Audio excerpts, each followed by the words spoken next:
안녕하세요. 저는 32살 먹은 여자입니다. 나이는 여기 계신 분들보다 한참 어릴지 몰라도 저는 매우 일찍 결혼한 편에 속해요. 제가 남편에게 푹 빠져서 대학을 졸업하고 취업에 성공을 해 자리를 잡자마자 바로 결혼을 했거든요. 친구들이랑 가족이랑 너나 할 것 없이 전부 저를 뜯어 말렸어요. 그런데 사랑에 빠져서 눈이 돌아간 것인지 진짜 눈에 뵈는 게 없었다고 해야 될 정도였죠. 제 남편은 무척이나 다정한 사람입니다. 그냥 절 향한 배려가 몸에 배어 있다고 해야 하나? 그런 사람이에요. 남편을 만나기 전에 연애를 해보지 않은 것은 아니었어요. 왜 TV 프로그램에서도 간간히 말하잖아요. 결혼은 타이밍이라는 둥, 그놈이 그놈이라는 둥, 결혼할 시기에 만나는 사람과 결혼하게 된다는 둥, 뭐 그런 말들 말이에요. 그런데 집신도 짝이 있다는 말이 정말인 것인지 남편을 만나면서 결혼을 하고 싶다는 생각이 무척이나 확고하게 들기 시작했죠. 전 사실 이전에 교제를 했었던 사람들이 그렇게 썩 좋은 사람들은 아니었는데 제 남편은 그런 나쁜 점이 단 한 곳도 없었습니다. 제게 항상 믿음과 신뢰를 증명해 주었고 저를 항상 안심시켜 주었어요. 정말 단 한순간도 저를 불안하게 만들지 않았죠. 처음엔 남자에게 몇 번 배신을 당해서 남편에게 마음의 문을 열기가 매우 어려웠어요. 하지만 그런 저를 묵묵히 기다려주고 보듬어주는 모습에 이 사람과 미래를 함께하고 싶었죠. 매번 저를 예쁘다 해주고 사랑해주는데 어떻게 안 좋아하겠습니까? 남편은 저보다 겨우 2살이 많은 사람이었는데 저보다 한참이나 어른스러웠습니다. 그렇게 제 나이가 24살이 되던 해였어요. 저는 졸업과 동시에 취업에 성공했고 안정적인 자리를 잡게 되자마자 결혼 준비를 시작했었죠. 그렇게 우린 부부의 인연을 맺게 되었습니다. 하지만 사실 결혼 준비 과정부터 정말 녹록치 않았습니다. 저랑 남편은 연애 시절부터 정말 죽고 못 살 정도로 서로를 사랑했어요. 상견례 자리에서 알게 된 것은 그런 남편의 성품이 시어머니를 쏙 빼다 닮았다는 사실이었죠. 시어머니 되실 분도 정말 약간 천사 같은 이미지처럼 절대적으로 선해 보이는 그런 분이셨고, 시아버지 되실 분도 조금 무뚝뚝하긴 했으나 다정하신 편이었어요. 그래서 저는 저와 남편의 결혼에 아무런 문제가 존재하지 않을 것이라고 생각을 했습니다. 하지만 생각지도 못한 곳에서 문제가 터졌죠. 남편에게 할머니가 한 분 계세요. 시아버지의 어머니이시고 제게는 시할머니가 되시는 분이시죠. 그런데 시할머니가 정말 예사로운 사람이 아니셨습니다. 사실 상견례 자리에서 저희의 거처하는 지역을 논할 때만큼은 남편네 집안에서 물러서질 않았습니다. 시댁에 되도록 가깝게 지내길 원하셨어요. 대신 거처를 시댁에 가까이 한다면 집은 시댁에서 해주신다고 하셨죠. 당연히 저희 부모님은 싫어하셨는데 제가 남편을 너무 사랑하니까 마지못해 알겠다 하셨죠. 그리고 저도 남편도 집값에 대한 부담도 덜었고요. 그렇게 저희가 얻은 집은 시댁에서 걸어서 15분, 차로 5분 정도 이동하는 곳에 위치해 있었어요. 상견례 자리에서 절 처음 본 시어머니께서는 제 손을 꼭 붙들어 주시며 내가 많이 막아줄 거야. 너는 내 며느리니까. 그런데 조금 힘들 수 있단다. 그래도 내 얼굴을 봐서 참아줄 수 있겠니? 하셨습니다. 연애 시절부터 남편이 자신의 할머니가 호락호락한 사람이 아니라는 말을 종종 하곤 했었기에 시어머니의 말씀을 듣는 순간 시할머니 얘기라고 저는 직감할 수 있게 되었죠. 알겠다고 대답하며 시어머니를 안심시켰어요. 전 이때까지만 해도 심해봤자 얼마나 심하겠나 싶었습니다.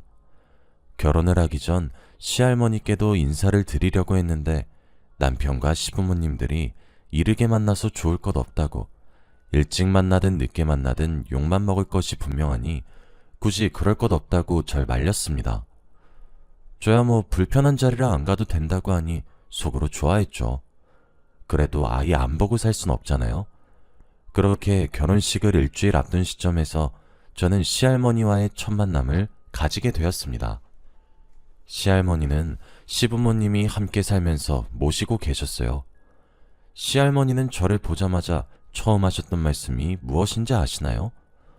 퍼르장머리 없는 년, 너희 부모가 널 그렇게 가르쳤니? 였습니다. 제가 미리 인사를 드리지 않았다는 점을 꼬집어 굳이 저희 부모를 욕보이셨죠. 무척 화가 났지만 시부모님도 남편도 제게 미안하다는 듯 안절부절해하는 모습을 보이시니 제가 뭐라고 하겠습니까? 당장 결혼식도 일주일 뒤인 것을요. 그저 일정이 맞지 않아 인사가 늦었다며 죄송하다고 시할머니를 살살 달래셨습니다. 하지만 1시간 정도 시할머니와 대화를 하면서 느낀 것은 제가 이 결혼을 견딜 수 있을까에 대한 의문이었어요. 시부모님이 만나지 말라고 남편이 그러라고 해서 전 그 말에 따른 것뿐인데 저를 한없이 모자란 년으로 취급하시고 첫 만남부터 온갖 년들을 제게 갖다 붙이시는데 저도 사람인지라 표정 관리가 잘 되지 않았습니다. 그런 저를 보고 끝까지 버르장머리 없는 년이라고 지칭하셨죠. 시할머니와의 만남이 어떻게 끝나고 시댁거실로 나왔어요. 제가 나오자마자 시어머니가 종종 걸음으로 달려와 절 꼭 안아주시며 그저 미안하다 하시더군요. 시아버지도 면목이 없다 그러셨고 제 남편도 안절부절 못하더라고요. 한 사람이 제 마음에 걸리긴 했지만 그 사람을 제외하고 나머지가 절 유리구슬처럼 아껴주시니 내가 버틸 수 있겠다 싶은 확신이 들었습니다. 그렇게 예정대로 결혼식을 진행했어요. 결혼식을 올리던 날에도 여러 위기가 있었지만 시부모님과 남편의 발빠른 대처 덕에 겨우 넘어갔죠. 하지만 그건 악몽의 시작에 불과했습니다. 시할머니는 제가 결혼하자마자 저를 쥐잡듯이 잡기 시작하셨습니다. 결혼하면서 알게 된 것은 제가 시댁 가까이 살지 않으면 손주 결혼을 깽판치겠다고 입에 거품을 무시면서 난리를 치셨기 때문이었더군요. 손주 며느리를 곁에 두셔서 하시는 짓거리라곤 혹독한 시집살이를 시키는 것뿐이었습니다. 정말 매일같이 시댁에 들러야 했어요. 아침 저녁으로 말이에요. 나이를 많이도 잡수셨는데도 어찌나 총명하시고 기운이 팔팔하게 넘치시는지 1시간이 멀다 하고 전화질을 해야 되는데 제가 집에서 살림만 하는 사람도 아니고 회사고 나발이고 때려칠 수도 없는 노릇인데 그걸 아시면서도 전화를 받을 때까지 거십니다. 전화를 안 받으면 되지 않느냐 하시는 분들도 있으시겠죠. 그런데 안 받으면 난리가 납니다. 시댁에 깽판이랑 깽판은 다 치시고 저희 시어머니랑 형님을 쥐잡듯이 잡으세요. 시어머니랑 형님, 제게 정말 잘해주시는 분이세요. 그런데 제가 전화를 제때 받지 못한다는 이유 하나만으로 온갖 욕을 제 대신 들으십니다. 절 잘못 가르쳤다는 것을 명분으로 세우시면서 말이에요. 절이 나오시니 제가 안 받을 도리가 없어요. 한 번은 회사에서 긴급회의가 열렸습니다. 제가 진행하고 있는 프로젝트가 있었는데 하청업체에서 좀 커다란 문제가 생겼거든요. 오전 내내 동분서주하면서 뛰어다니느라 휴대폰이 어디 있는지도 몰랐어요. 그날 점심도 거른 채로 미친 듯이 뛰어다니며 일했습니다. 오후 3시 정도가 되었을 때 겨우 앉아서 숨을 돌렸고 그날 처음으로 휴대폰을 켰어요. 그런데 시할머니의 부재중 전화가 96통이 찍혀 있었고 문자로는 온갖 쌍욕을 보내셨더군요. 너무 놀라 시어머니께 전화를 드려서 상황 파악을 하고 있으니 제가 본인을 무시했다고 집에서도 한바탕 난리가 났었답니다. 시어머니랑 형님 두 분 다 전업주부거든요. 집에서 시할머니 수발을 드시는데 진짜 두 분께 온갖 욕이란 욕은 다 했다고 하시면서 난리를 치신 거였죠. 그날 제가 전화를 받지 않았다는 이유로 형님은 아랫사람을 제대로 거두지 못한 년이란 소리를 들으셨고 기강을 못 잡았다는 이유를 드시며 뺨을 2차례 맞으셨다고 하더군요. 그 일로 제가 C겁을 해서 전화를 꼬박꼬박 받습니다. 제가 받지 않으면 다른 사람들이 괴로워지시니까요. 그래도 시댁의 여자들 중에서 제가 제일 나은 편이었습니다. 그딴 취급을 받는 것이 제일 나은 편이란 것이 여러분들도 참 기가 차시죠? 나이 80을 넘긴 노인네가 어쩜 저리 독하고 못돼 처먹었는지 진짜 기도 안 차요. 제가 짧지만 세상을 살아가면서 그렇게 못돼 처먹은 사람을 난생 처음 봤습니다. 아침 저녁으로 불러 제끼고 주말엔 시댁에 오라고 사람을 미친 듯이 괴롭혔어요. 시아버지와 남편도 아주버님도 최선을 다했습니다. 본인들의 아내들을 지키기 위해서 말이에요. 그런데 시할머니가 워낙 집안의 독불장군과 다름없더군요. 그러니 말려도 들을 턱이 있나요? 그러다 아주 결정적인 사건이 일어났습니다. 바로 작년에 일어난 사건이에요. 제가 작년까지 아이를 가지려고 수도 없이 노력을 했었어요. 그런데 제 몸이 약한 것도 한몫을 했고, 암만 다른 시댁 식구들이 100번 1000번을 잘해줘도 단 한 번 시할머니가 제게 난리치시는데 그 스트레스가 어마무시해서 그런지 임신에 성공해도 유산으로 이어지기만 했습니다. 그렇게 3번 유산을 하게 되자 저도 점점 무너져 갔습니다. 이런 저를 시댁 식구들은 무척이나 안타까워했습니다. 제가 그 중에서 제일 유익한 마음을 가졌었던 것 같아요. 그리고 제 유산은 시할머니의 좋은 트집거리로 전락하는 것 또한 순식간이었죠. 원래 궁지에 쥐새끼를 몰아넣어서 계속 겁을 주면 쥐새끼도 고양이를 왁 물어버린답니다. 죽기 아니면 까무러치는 마음으로 말이에요. 시할머니는 아들도 못 낳는 년, 몸에 하자만 있는 년 등등 절 그렇게 몰아세웠고 전 속이 부글거렸습니다. 그러던 어느 날이었습니다. 사실 그동안 시할머니의 저런 언행들을 결혼을 한 지 7년이 될 때까지 친정에다가 말도 못했어요. 제가 사랑만 듬뿍 받고 자란 막내딸 같은 사람이었기에 저희 부모님이 뒷목 잡으실 것이 뻔하기도 했고 헤어지는 것을 종용할 게 불보듯 뻔한데 제 남편과 헤어지고 싶지 않았거든요. 게다가 시할머니만 제외하면 저희 시댁 식구들은 정말 좋으신 분들 뿐이에요. 옛날에는 시아버지도 시할머니 정도까진 아니더라도 무척 가부장적이셨다고 하시던데 시어머니가 다 뜯어고치셨다고 하시더라고요. 이혼 서류까지 들이밀고 중리산의 하시면서 초강수를 두시면서 시아버지께 충격요법을 주셨다고 해요. 사실 진짜로 이혼까지 결심했다 하시더라고요. 어찌되었든 시어머니는 그렇게 시아버지에게 충격을 선사하시며 가부장의 근본을 뽑으셨고 시아버지도 그런 과정을 통해서 시어머니 말이면 무조건 오케이 하시게 되었더라고요. 처음엔 시할머니가 시아버지가 청소기를 밀거나 빨래를 널면 나 죽는다 하시며 넘어가시기도 하고 쓰러지는 척도 하시고 알아도 누우셨어요. 그럴 때마다 시아버지께서 그런 시할머니 수법에 넘어갈 뻔하시곤 했는데 시어머니가 그것도 막았죠. 시어머니는 죽기 살기로 잡으셨는데 시아버지께서 그런 시할머니 모습을 보면서 자기 검열을 하시게 되었다고 해요. 본인도 저 정도였나 하시는. 그렇게 시아버지는 시어머니 편만 들면서 지키셨죠. 시어머니는 시할머니와 함께 살고 싶지는 않았다고 해요. 본인이 아이들을 낳았는데 시할머니를 닮을까 싶어서요.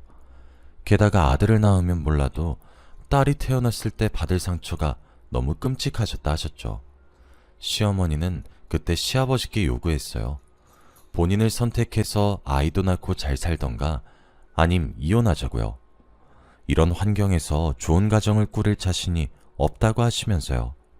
그때 시아버지께서는 시할머니가 아닌 시어머니를 선택하셨고 두 분은 분가를 하셨어요. 분가하고 아주버님과 제 남편을 낳고 잘 살고 있으셨죠. 그런데 어느 날 시할머니 몸이 급격히 나빠지셨고 병에 걸리시게 되었어요. 그리고 그걸 계기로 결국 지금까지 합가해서 모시면서 살고 계시더라고요. 시어머니는 아주버님과 남편을 아주 엄하게 가르쳤지만 사랑으로 가르쳤습니다. 아내 귀한 줄을 알아야 하고 여자를 아낄 줄 알아야 하며 가정적인 사람이 되라고 가르치셨습니다. 시할머니가 부둥부둥해서 버릇이 없어질만 하면 시어머니가 훈육을 하면서 일깨우고 그런 식으로 말이죠. 그래서 아주버님도 남편도 성품이 훌륭하고 형님 또한 좋으신 분입니다. 그리고 그 모든 것을 해낸 시어머니 또한 대단하신 분이세요. 시아버지도 아주버님도 남편도 가만히 있던 것만은 아니에요. 다만 시할머니가 너무 강하셨던 것이죠. 그래서 저는 이혼을 하고 싶진 않았습니다.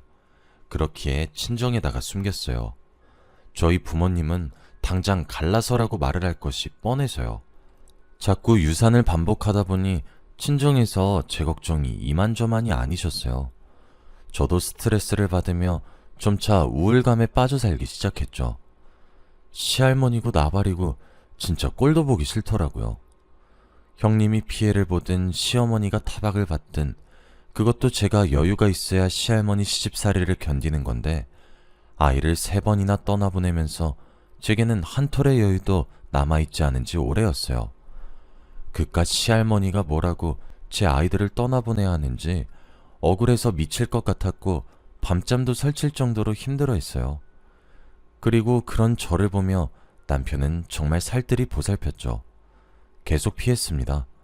시어머니도 형님도 본인들 신경 쓰지 말고 잠시 혼자 있는 시간을 가지라고 하셨죠. 그렇게 시할머니 연락도 그냥 차단한 채로 일주일을 보냈고 그렇게 어느 주말이 다가왔습니다. 토요일 아침 띵동거리는 초인종 소리에 밖을 내다보니 저희 부모님이 서 계셨어요. 양손 가득 보따리를 들고 깜짝 방문을 하셨더라고요. 제가 유산을 반복하면서 힘들어하니 몰래 오셨던 거였어요. 온갖 반찬들과 제가 좋아하는 것들, 그리고 보양식을 바리바리 싸들고 전해주러 오셨더군요. 마음이 편안해지면서 너무 감사해하고 있었던 그때 다시 한번 초인종 소리가 들렸고 인터폰을 확인하지 않은 채 문을 열었습니다. 그리고 저는 머리채를 잡혔죠. 그 불청객은 다름 아닌 시할머니셨어요. 제가 고작 일주일 연락을 차단해서 단 한 통도 받지 않으니 화가 머리끝까지 나셔서는 토요일 오전부터 불이 나게 저희 집을 찾아오신 거였어요. 제 머리채를 잡고 흔들기 위해서 말이에요. 노인네 힘의 근원이 대체 무엇이길래 그렇게 힘이 남아도는 것인지 진짜 머리털이 아니라 머리가 뽑히는 듯한 기분이더라고요. 비명을 깨악깨악 지르고 있었고 가장 빨리 정신을 차린 사람은 제 남편이었어요. 남편이 뜯어 말리는 것을 보면서 저희 부모님도 정신을 차렸고 그렇게 저희 부모님과 남편 3사람이 동시에 달려들어 뜯어 말리고서야 저는 시할머니의 소나기에서 풀려날 수 있었습니다. 바닥에 주저앉은 저를 내려다보며 정말 입에 담기도 힘든 욕을 저희 부모님 앞에서 제게 보란듯이 쏟아내시더라고요. 그리고 현관 대리석 타일에 흩날리고 있는 한 움큼의 제 머리카락을 본 순간 7년간 참았던 것이 터졌어요. 이성이 끊긴다는 기분이 딱 그것일 거라고 전 생각이 듭니다. 지금도 그 상황을 떠올리려고 하면 기억이 아주 희미하게 나거든요. 저희 아버지는 지금 무슨 말을 하는 거냐고 화를 내고 있었고 어머니는 저를 꼭 끌어안아주고 있었어요. 저는 용수철이 튕겨나가듯 벌떡 일어나서 시할머니 머리를 잡았습니다. 아무리 힘이 남아도셔도 저는 30대고 시할머니는 노인네예요. 제가 잡혔던 만큼 머리채를 잡아 흔들었고 저도 노친네라고 부르면서 온갖 쌍욕을 했더라고요. 그걸로도 모자라 발로 차고 주먹으로 치고 옆에 놓여있던 신발도 던지고 부모님과 남편이 절 뜯어 말렸는데 너무 흥분해서 그런지 역부족이었다 하더군요. 주민신고로 경찰이 오고 난 뒤에야 저는 겨우 진정했고 경찰서로 끌려갔습니다. 시댁 식구들도 너나 할 것 없이 경찰서로 도착했죠. 시할머니 얼굴엔 어느새 시퍼런 멍이 들었고 저를 고소하니 많이 하셨어요. 저희 부모님은 시부모님이 오시자마자 있는 화 없는 화 전부를 내기 시작했어요. 결혼 후 살이 빠져서 걱정을 했는데 우리 딸이 항상 이딴 취급을 받으면서 버텼었던 거냐고 어머니는 주저앉아 우셨죠. 경찰 측에서도 집안 싸움이라서 일 크게 만들지 말라고 하시며 훈방하시더군요. 저는 부모님을 데리고 나가면서 남편에게 이혼을 요구했습니다. 내가 당신을 아무리 사랑하고 있어도 내 부모 앞에서 날 이딴 개보다 못한 취급하는 사람과 함께 살고 싶지 않다고요. 눈에 시퍼런 멍을 달고 절 세모 눈으로 노려보는 시할머니께도 말했죠. 한 번만 더 내 눈에 띄면 진짜 죽여버리겠다. 뭐 그런 식의 살벌한 말을 말이에요. 시할머니도 많이 놀란 듯해 보였어요. 하긴 매번 내내거리던 손주 며느리가 눈이 뒤집혀서 자신을 개패듯이 패니 안 놀라겠습니까? 나중에 들어보니 다리뼈에 금이 가서 깁스를 하셨다 하시더라고요. 그 이후 저는 친정에 들어왔고 남편에게 협의이혼 서류를 보냈습니다. 시아버지와 남편은 저희 친정에 찾아와 고개를 숙이면서 죄송하다고 눈물을 보이셨고 저희 아버지는 꺼지라며 내쫓아내셨죠. 아마 제가 그간 당했던 서름을 생각하셨던 것인지 아버지는 눈시울이 붉었던 것 같기도 해요. 그런데 제가 그렇게 미친 사람 마냥 들쑤셨던 것이 시댁에 참 많은 변화를 주었나 보더라고요. 시부모님이 시할머니께 통보했다더군요. 자신들은 할 만큼 했는데 본인들뿐만 아니라 배 아파 낳은 자식들까지 괴롭게 하시니 더 이상 부양하고 싶지 않다고 말이에요. 시아버지는 큰 결심을 하셨던 것인지 시할머니를 요양병원에 강제 입원을 시켰습니다. 아주버님네 부부는 이제 시할머니와 함께 살았던 지역에 정이란 정은 다 털렸던 것인지 다른 지역으로 이사까지 감행했고 시부모님도 합가했던 집을 빠르게 처분했어요. 그리고 집 한 돈을 저와 형님에게 현찰로 주시면서 이제 이런 결정을 해서 미안하다 사과하셨죠. 남편은 하루가 멀다 하고 절 찾아와서 이혼만큼은 하지 말자며 사죄하며 설득했어요. 사실 저도 화가 나서 내뱉은 말이었긴 합니다. 그렇게 시할머니는 말년을 아주 외롭게 요양원에 갇히는 신세가 되셨어요. 저희 부모님은 남편이 친정에 들어와 사는 것을 조건으로 내세웠습니다. 시댁을 더는 믿지 못하겠지만 딸인 제가 남편을 너무 사랑해서인지 그 조건이 아니면 반대한다고 하시더라고요.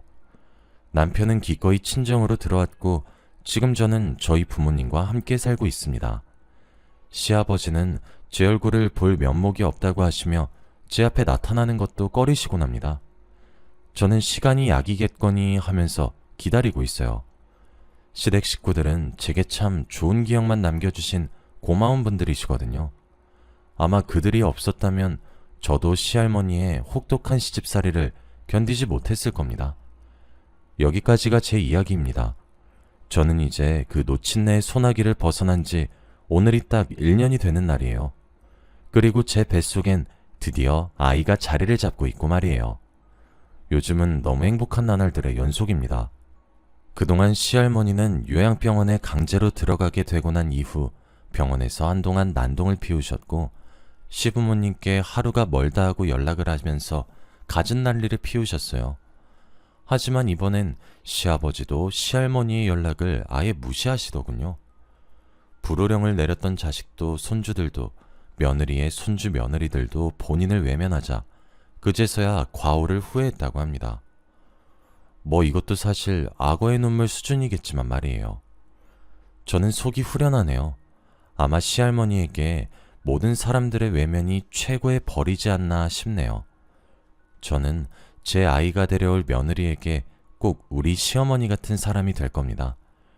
긴 이야기 들어주셔서 정말 감사하고 여러분들 가정은 평화롭게